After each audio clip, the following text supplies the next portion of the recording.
Hi boys and girls, Bruce here, just doing a little video on my reflections on a year now of using the Atomic Amplifier, and it's safe to say I still love this unit.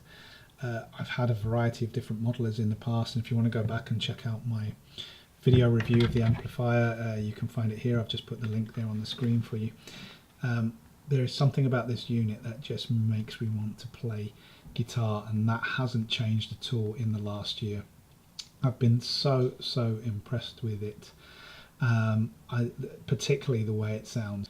Yeah, it's not going to replace my Fender Deluxe, which sounds awesome, and the interaction between the guitar and the amp is something I can't really explain.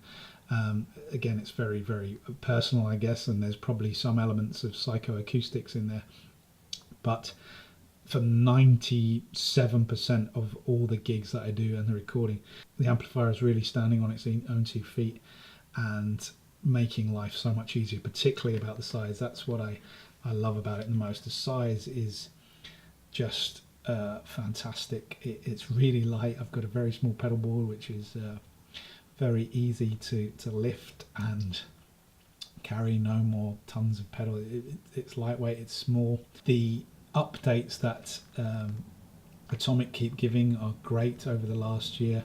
The features that they keep adding are really useful. I love the fact that you can multiply assign things to switches now, so I can, you know, use that switch to add on a delay and my boost and some compression in one go and then turn it off. That's awesome. That I've had no real problems with the unit over the years.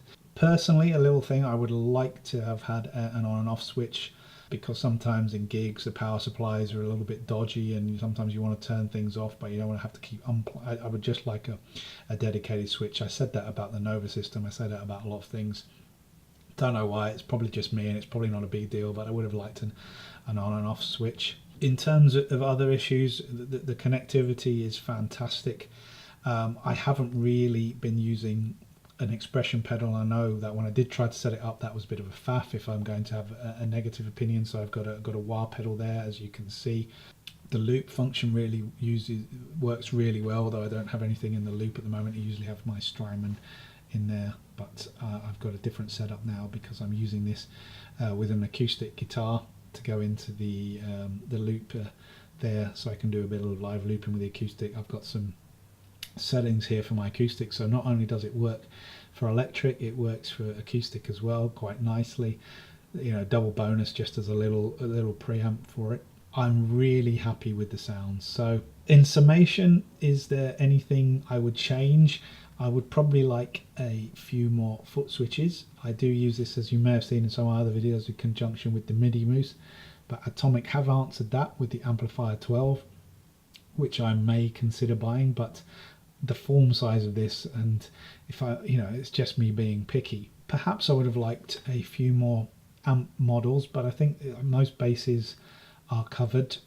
I do have some issues sometimes with the gain structure within it and the lack of clarity with the editor of what some of the settings actually are. They're not completely easy in the editor. It's a bit of a faff.